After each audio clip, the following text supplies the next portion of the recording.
What's up, all you gamers out there? Welcome to Tricky Jim.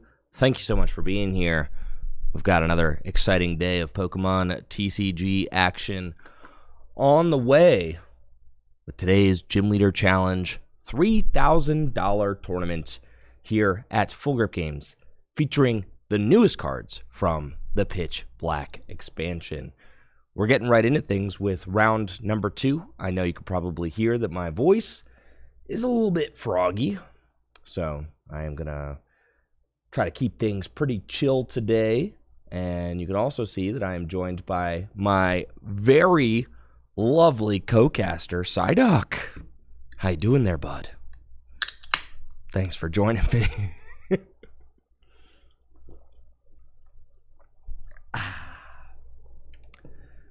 So, today's co-casting duties will actually be kind of crowdsourced, and what that means is I've got a list of folks who are interested in co-casting, but they also want to play.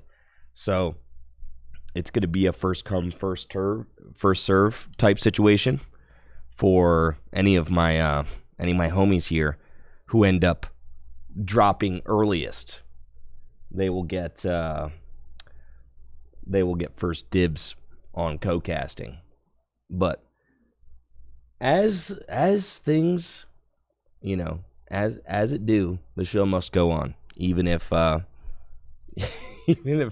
my voice was cooked at the start of yesterday, like at the beginning of the day yesterday, things were absolutely fried.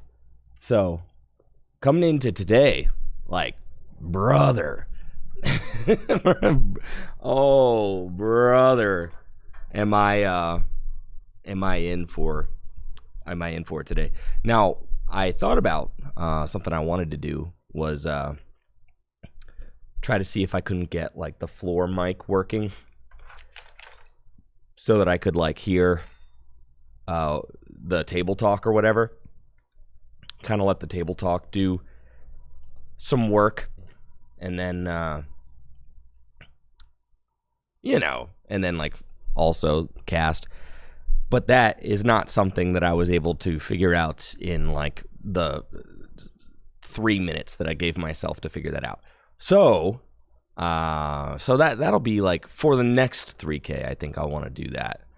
Have it set up so that like I can tune in or tune out the table talk. That's something that I would like to be able to do. So as far as like production goals, that'll be our next step. I would like to be able to like hotkey the table talk in and hotkey it out, so that if I see that like the players at the table are laughing about something or whatever, it would be nice to be able to just like hotkey that in. And then, you know, if we're casting and kind of into it, then just hotkey the table talk out and then focus on casting. But anyways, production notes aside, we've got an exciting event today. And folks, the meta has shifted. The most popular deck in the room is, of course, Psychic at 25%. But second place, well, you're probably not going to be able to guess second place. It's colorless. That's right. The new Toucannon from Pitch Black, making up 19% of the room. Colorless is proven to be a very popular choice. I know many of our Gym Leader Challenge locals are on colorless. I actually cannot believe that Alex Carpenter is sitting here at the 1-0 table on the feature match, as I saw him kind of going through it, down a couple prizes in game 1. But he must have mounted a pretty serious comeback, and is looking like he's in a strong position here in this game, starting off with Fan Rotom. I think Alex Carpenter is playing a list probably very similar to the one that I played to Gym Leader Challenge League Night on Thursday. I think a lot of our locals have picked up this Toucannon, aggressive Toucannon colorless deck. Feels really good. I had a great time with it on Thursday, went 6-0, and I was very motivated to try and get as many players as possible to play this colorless deck to this event. You call it meta manipulation, call it what you will. I think this deck is very good, and I wanted people to give it a serious shot. You know, I think that in Gym Leader Challenge, there's a certain amount of intimidation that comes with switching up decks or trying new strategies because, you know, at this point, you know, Psychic and Fighting decks are so tried and true that that they just are a comfort pick. But I'm excited to see so many players giving Colorless, you know, a legitimate chance to have a deep run at this event. We've got 23 Colorless soldiers out there. 31 Psychic, 23 playing Colorless, 20 playing Fighting, and 17 Water decks. So that's like a really healthy meta divide, I would say. The top four are all pretty close. I mean, Psychic is a notch above, but 31 Psychic, 23 Colorless, 20 Fighting, and 17 Water. I think that that's a pretty solid.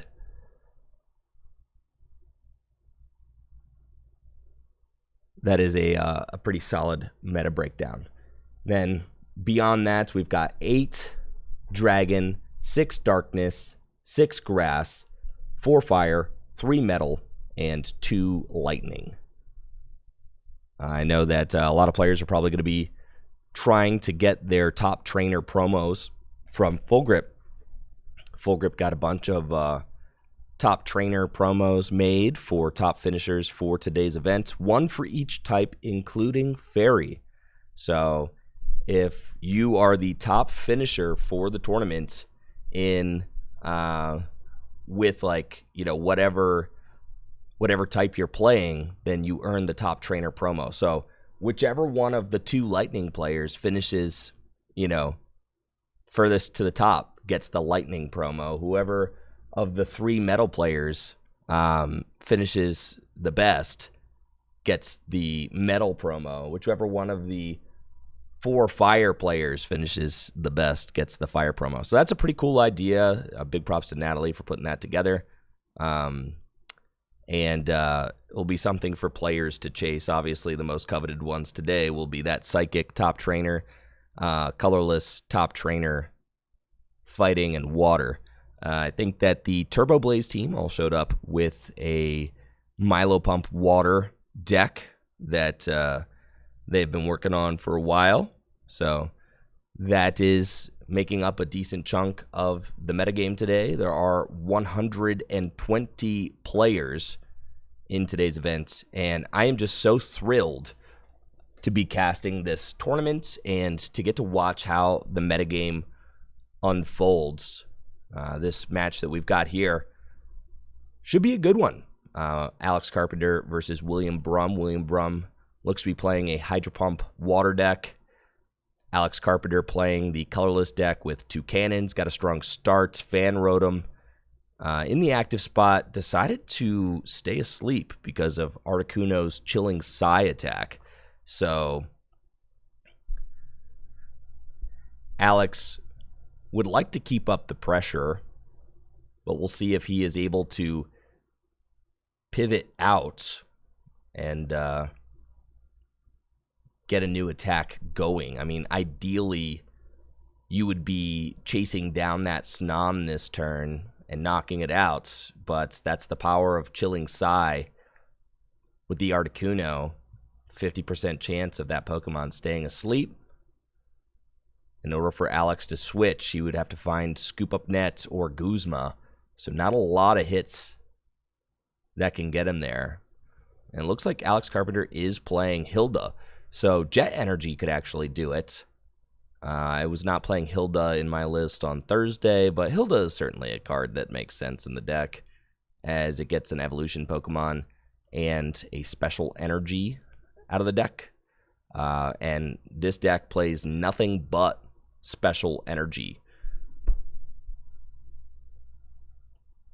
Got a question over on YouTube. Where will be the best place to find all the updated GLC decks? I need to update my decks for Pitch Black. The deck lists from this event will be posted on the Full Grip Games Twitter account, Full Grip TCG, after the event. That would be my suggestion for the best place to find the lists immediately following the event.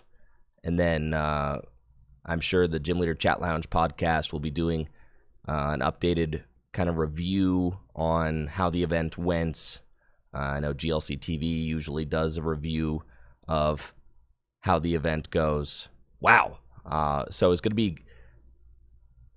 Oh, wow. Alex Carpenter's got a pretty crazy play here. Found the scoop up net, but isn't using it to wake up Sleepy Rotom. Instead, is using scoop up net to reset Dubwool. I mean, that was just an absurd combo turn there from Alex Carpenter. Dubwool able to use that Defiant Horn ability, bring the Sobble up into the active spot. I mean, Alex certainly wanted to chase down either Sobble or Snom. Sobble makes a lot of sense because it allows you to deny the Drizzile. The Drizzile's Shady Dealings ability is going to be a key piece of the puzzle for getting things moving. The scary thing is, by leaving the Snom, though, you do open William up to potentially just fire off an attack with Articuno. And I think I may have preferred to see Alex take out the Snom for this reason. Because if Articuno does attack, there's a decent chance that this Articuno is going to take 2 prizes on the Fan Rotom. Tri-Edge does 20 damage plus 40 more damage. You flip 3 coins, 40 more damage for each heads.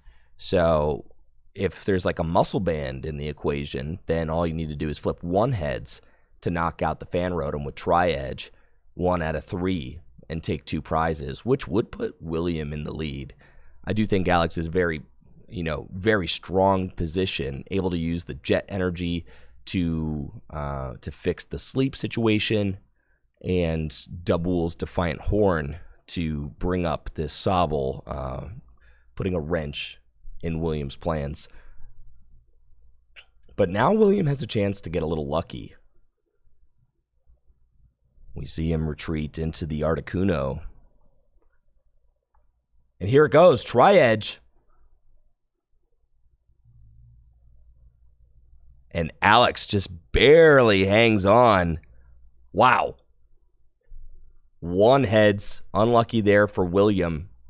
2nd heads flip would have netted him 2 prize cards.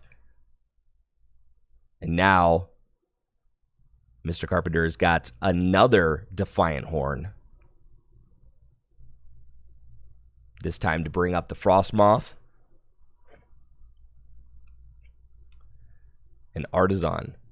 Something that this colorless deck does very well is it aggresses on the opponent's board, using that Defiant Horn on Dubwool to chase down the opponent's threats, using your very strong draw engine with Bibarel, Squovit, Oranguru, Chinchino, just all the best draw cards available in the colorless card pool, allow you to just piece together the combos that you want in order to take key knockouts.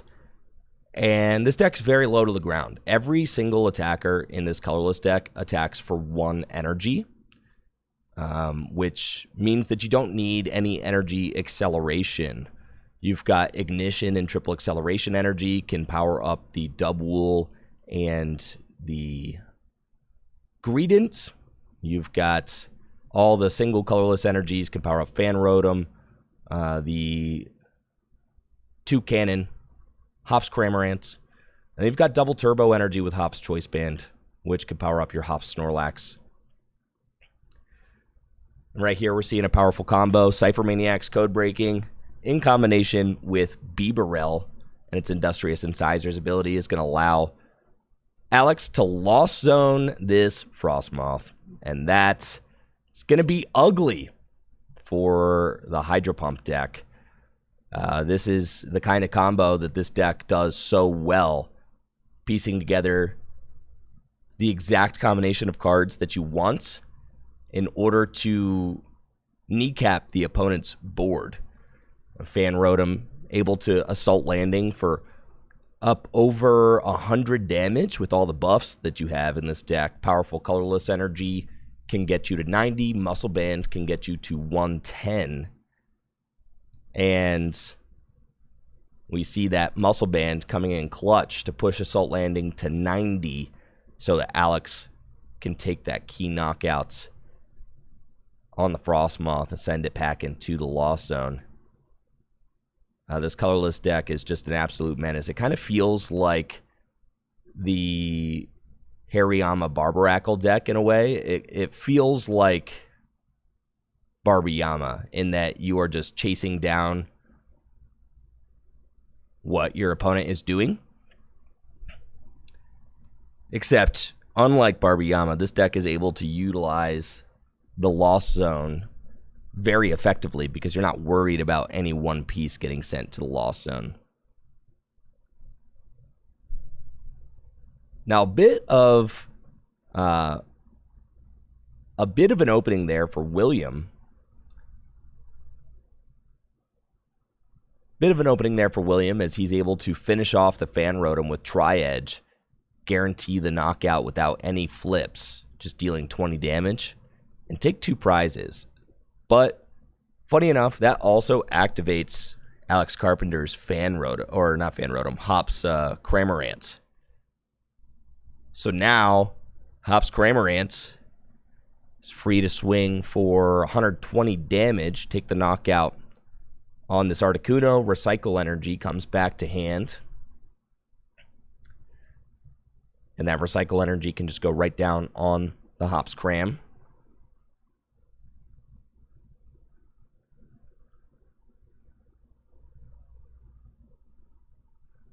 Hisuian Heavy Ball played there for Mr. Carpenter. And now we'll get to play Town Map. I'm glad to see that Alex Carpenter decided to keep the Greedent in this colorless build. Perhaps the spirit animal of this deck. Greedent is a key ingredient. It's got 130 hit points, and the Spill Out attack for 2 colorless energy does 60 damage, and then you discard your hand, and if you discarded 5 or more cards, it does 150 more damage. So it can do 210 damage for just 2 colorless energy, or 1 triple acceleration energy, 1 ignition energy. And the thing is, the Squovit is almost always in play because of its Nest Dash ability, which allows you to put your hand to the bottom of the deck and draw 1 card.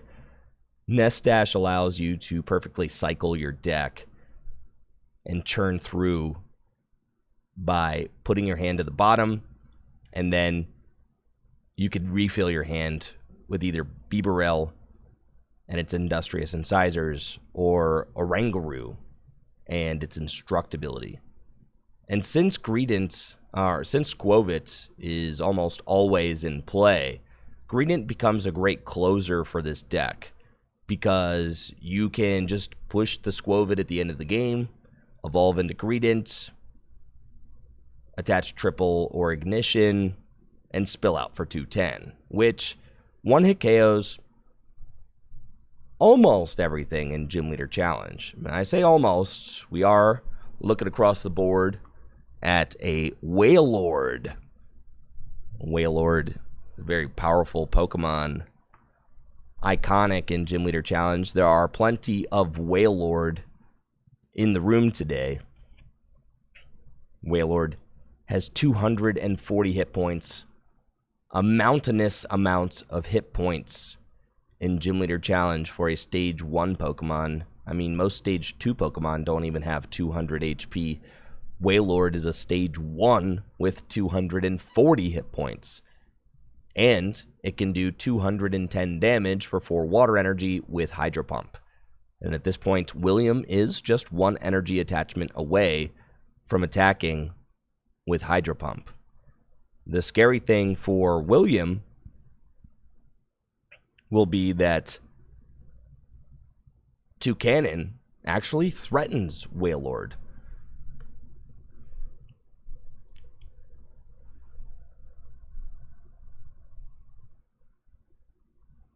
And Toucannon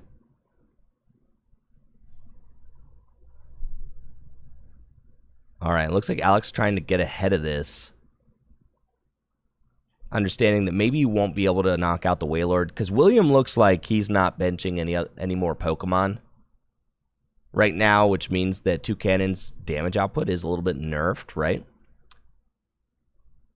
So I think Alex makes the correct decision, finds Guzma, decides to chase down this Wailord, put a little pressure on it, as Alex has Lost Zoned the Frostmoth, so there isn't any way for this deck to accelerate energy. And I think that Lost City is certainly like a hot topic card in this format because of its strength, but I consider Lost City to kind of be the ultimate equalizer, as a lot of people are building their decks to be heavily reliant on singular Pokemon instead of like the whole team, and having redundancy in your deck.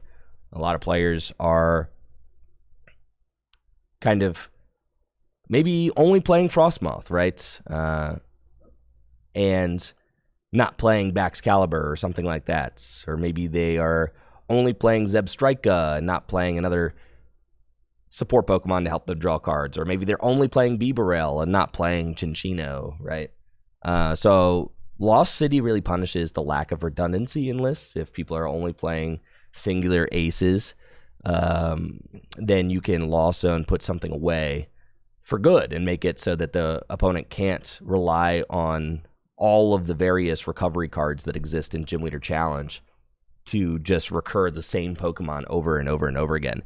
And in a lot of ways, that is very in keeping with the spirit of Gym Leader Challenge, because Gym Leader Challenge should be about the whole team of Pokemon and not about just one guy being used over and over and over and over again, right? So, like, I've got no problems with Lost City. I think it's a great card that really pressures resources and forces players to think critically about their deck construction and about how they play each game. Some decks are a little weaker to Lost City than others, but I think Lost City is a great card against. Oh no, this was really bad. William went to try and attack with Wailord, but Counter Energy is not activated because they are tied on prizes. And that Hexmaniac turn just kind of backfired. But now it looks like Alex just uses Boss to try and stall a little bit.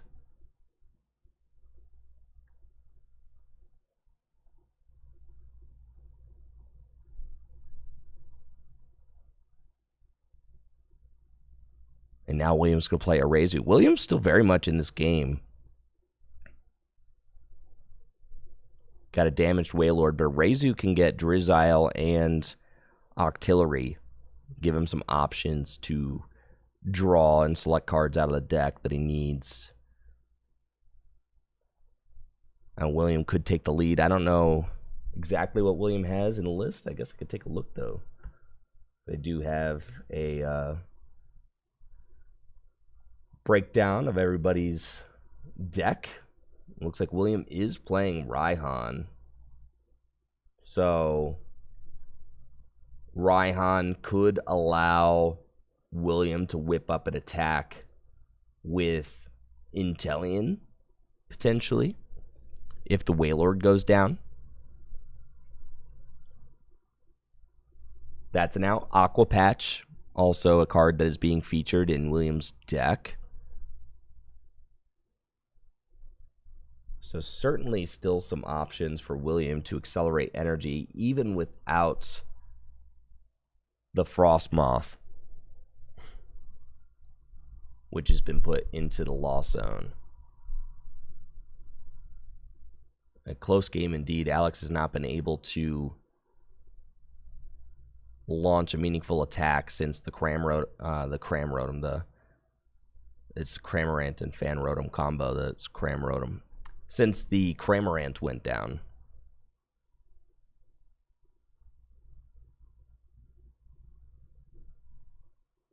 Razu gets Drizzile. Drizzile gets Professor's Letter.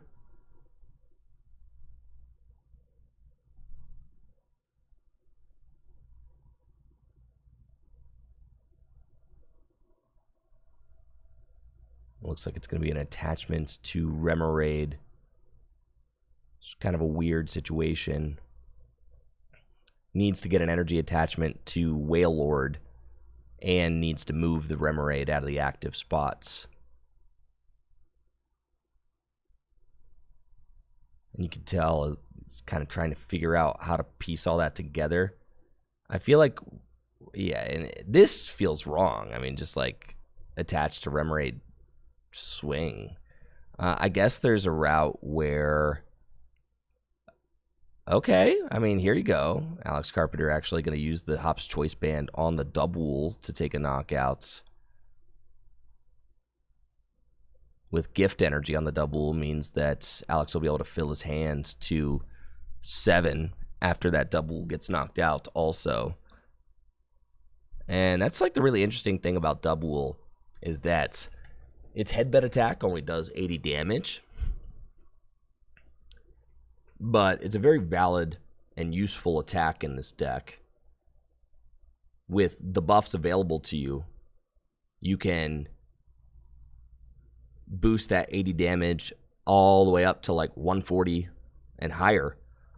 With Hop's Choice Band, it could be 110. With Hop's Snorlax, it can be 140. If you play the Postwick, you can get to 170. It's obviously very, very significant. Alex does find Toucannon, gets that established on the bench. Plays Hex Maniac, which is going to stunt Williams' setup by denying the shady dealings.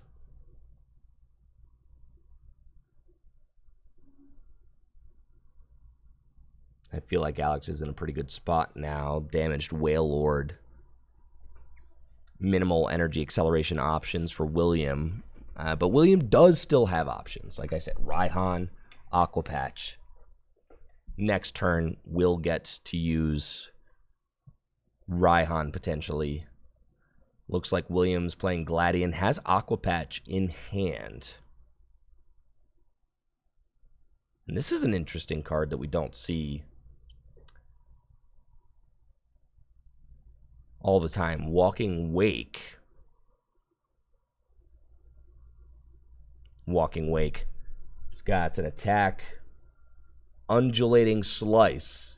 You can put up to 9 damage counters on this Pokemon. The attack does 20 damage for each damage counter placed in this way. So could do 180 damage for 3. Aqua Patch going on to that Walking Wake. Yeah, the attachment of the water to the Wailord didn't need to be there since William was behind on prizes again. Could have utilized that counter energy. So that is a wasted energy attachment for William. And that kind of thing is going to end up having a huge impact on the outcome of this game, as every single energy attachment matters since that Frostmoth is gone. And this is the kind of way that you chain your energy attachments together as the colorless deck. We see Alex did think critically about, okay, I can use the Hop's Choice Band here on the Double because I already have an energy attachment on my Toucannon. And since I have the energy attachment on my Toucannon, now I can like take this knockout while getting an energy drop on my Snorlax and just finish the game off 1-2. You go energy drop to Snorlax, take the knockout with Toucannon, and then all you need to do is just swing for game. And that is exactly why Squovit and or not Squovit, but the Squirrel Greedent is in this deck too, because there are situations where, say you go up with this Toucannon and your opponent like enhanced hammers your Snorlax, takes a knockout. Then like, do they just win? No, because you can evolve into Greedent, attach triple, and win, right? So like Greedent is kind of that last stop bailout. It's always a 1 energy attacker that could just finish the game. Squovit is almost always on board. You just evolve and spill out for game. Since this deck doesn't play a lot of recovery, you are really pressured with your attackers. I mean, you're just kind of like, you're attacking with everybody. You're trying to piece together all 6 prizes with the attackers you have available. And there's enough attackers to get it done. But it is one of those decks where it's like there's just enough resources in the deck to piece everything together. Toucannon Feather Rondo. The big knockouts. 150 hit point Pokemon. Does 60 damage plus 20 damage for each benched Pokemon. Both yours and your opponent's. The same attack as the legendary Palkia V-Star. Except instead of costing 2 water energy, it only costs 1 colorless. Very cheap version of this attack. There's a Skeledirge in the fire card pool that has the same attack, but it costs 2 energy. Obviously, getting this attack for 1 colorless energy is just a huge boon for the colorless deck. And the fact that Toucannon also draws a card is even better. Toucannon arguably doesn't even need that ability. It didn't need to draw a card in order to be really good. But since it does draw a card, it just adds to how good it is.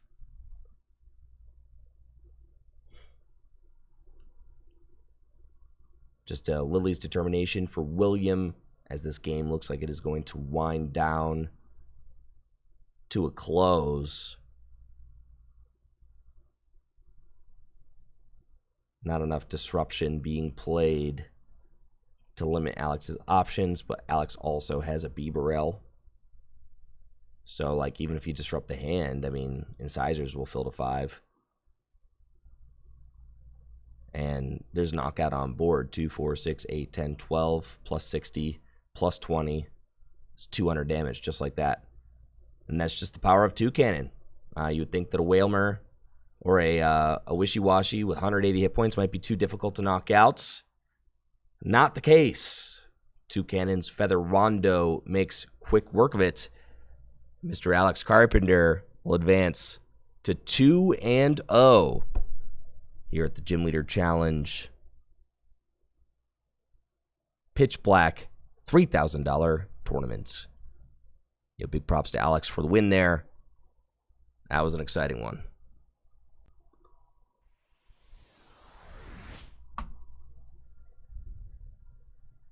GG's, GG's. 120 players here in the house. Lots of exciting games of Gym Leader Challenge being played.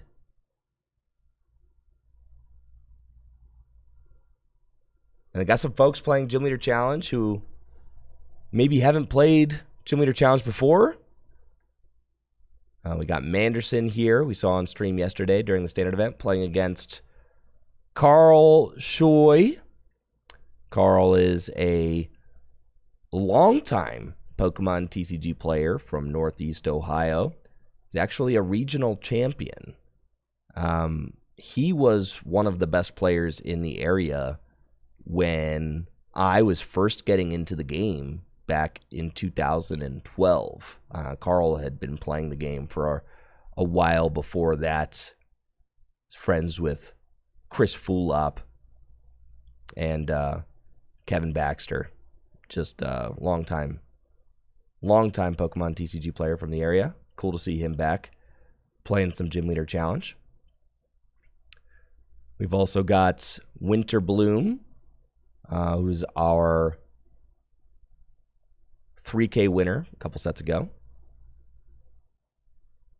Right there, playing against Gwen. Gabe Smart also in the house. Luke Giffen, the junior winner for the North American International Championships, here playing Gym Leader Challenge today. Excited to see Luke playing GLC. Gabe Smart's got my fighting deck on loaner today. He's playing Barbiyama.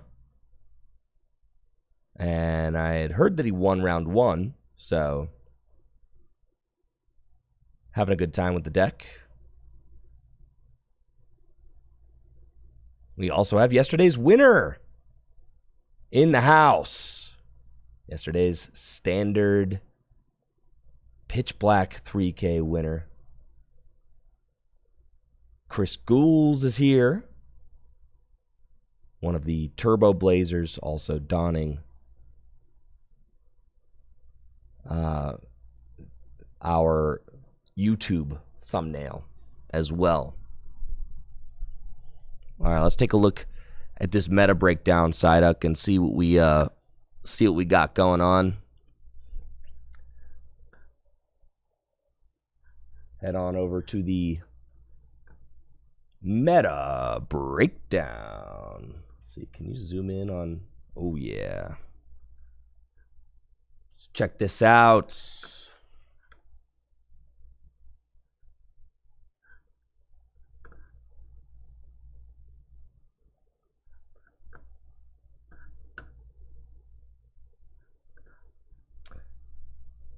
The meta breakdown for today's tournaments.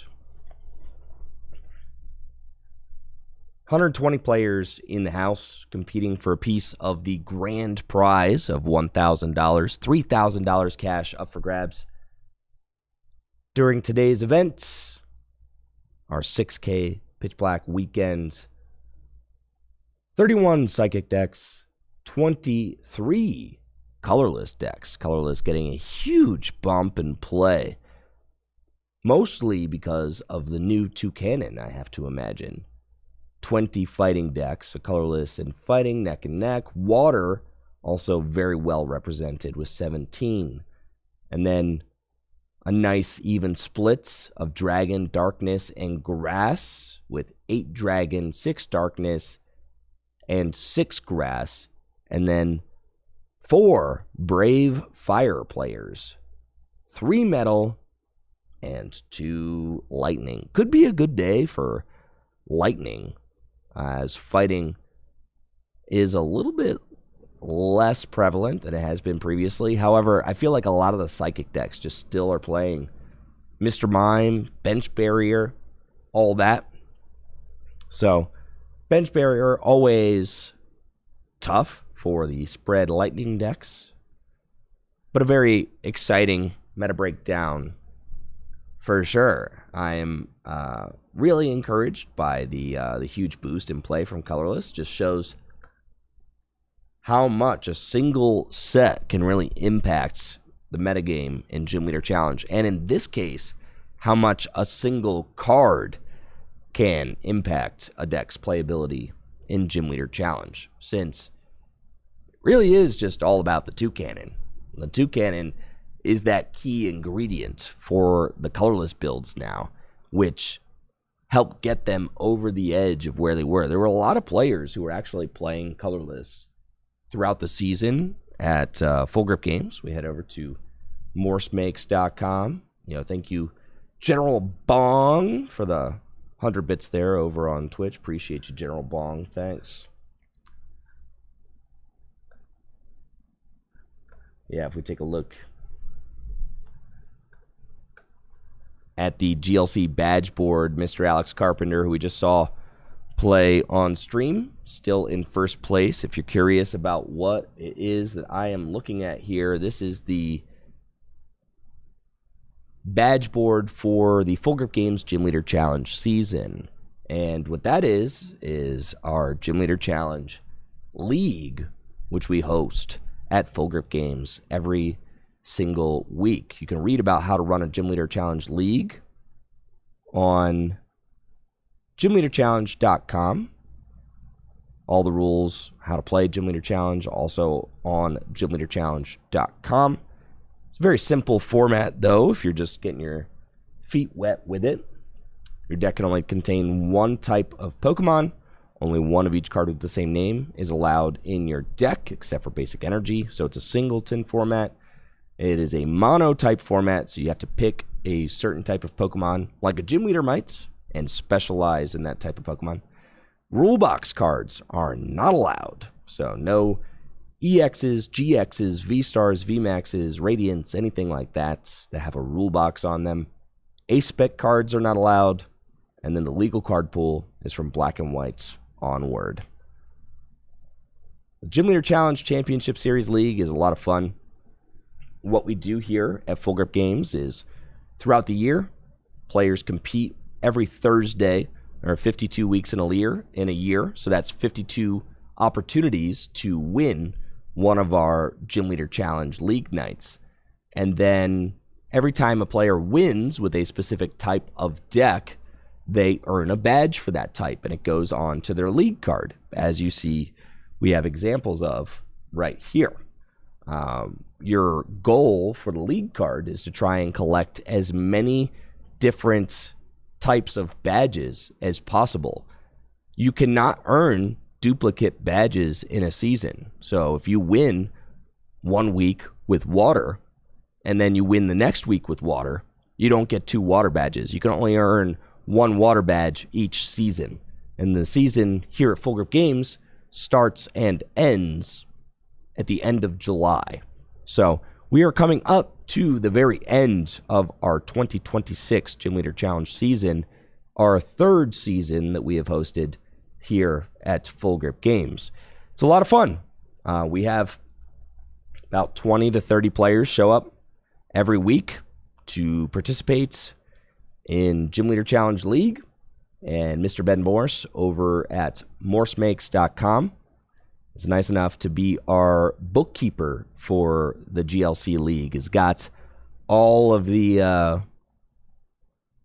badges that each player has earned throughout the season.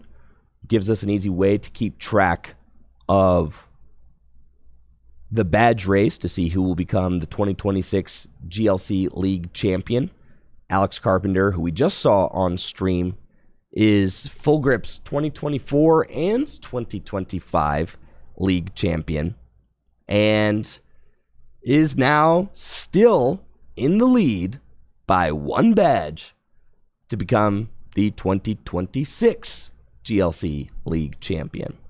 Alex Carpenter is perhaps the most accomplished player at Full Grip Games when it comes to Gym Leader Challenge, yet the top 8 of a Gym Leader Challenge 3K has eluded him.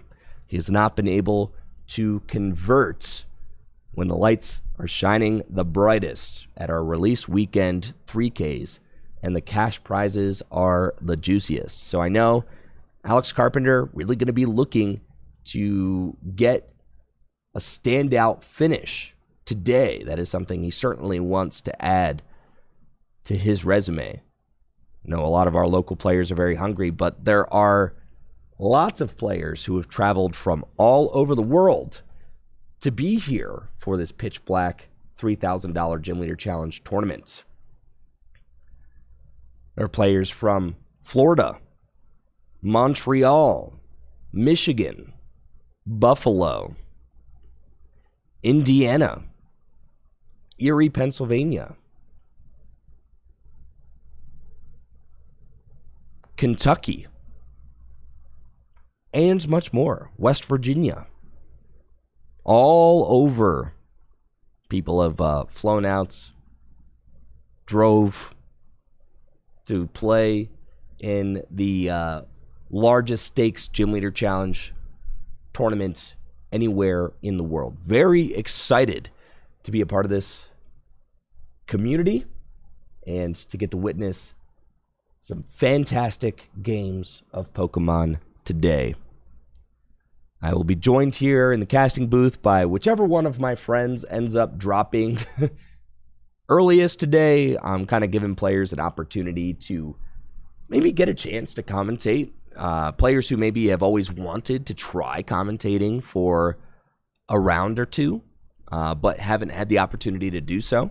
So I've kind of opened the door for some of my locals to just shoot me a text if they're dropping and want to come co-cast for a little bit. That's what I'm doing today, and I'm very excited to do that as it helps get more players involved with the casting responsibilities, and really helps to kind of make it a community event, right?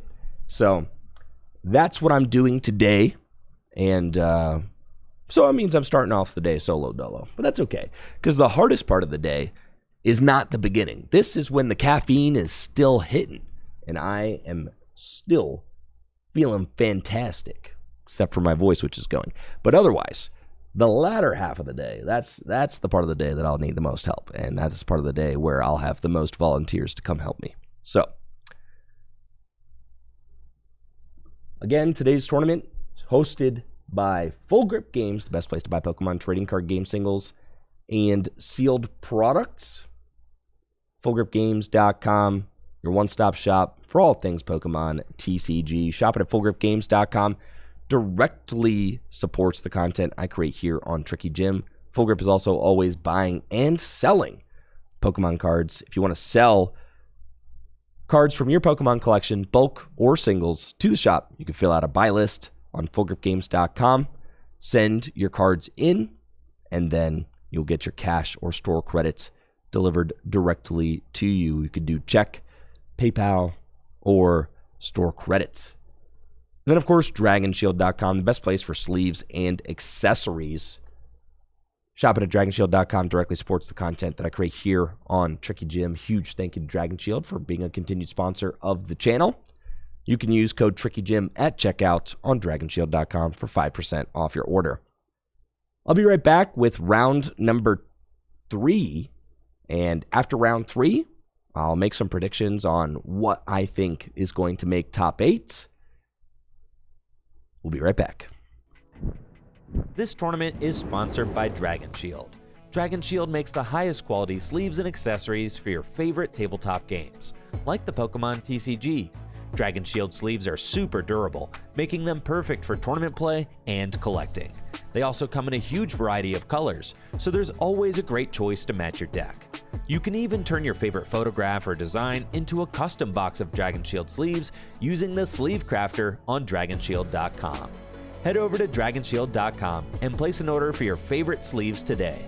Use code TrickyGym at checkout for 5% off your order. Again, that's DragonShield.com for the highest quality sleeves and accessories for your favorite tabletop games. Huge thank you to Dragon Shield for being a continued sponsor of the channel.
Psyduck, we dream of matchups like this, don't we, big guy?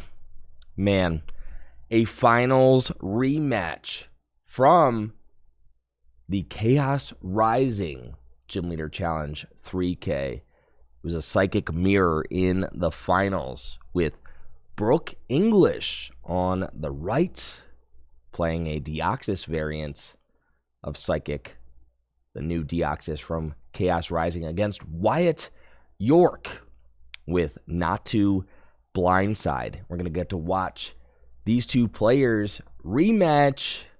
I think they are both playing Psychic again.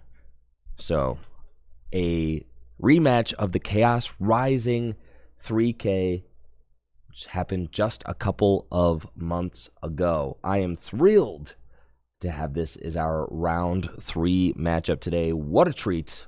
Let's get down to the table and cheer these players on as they get started.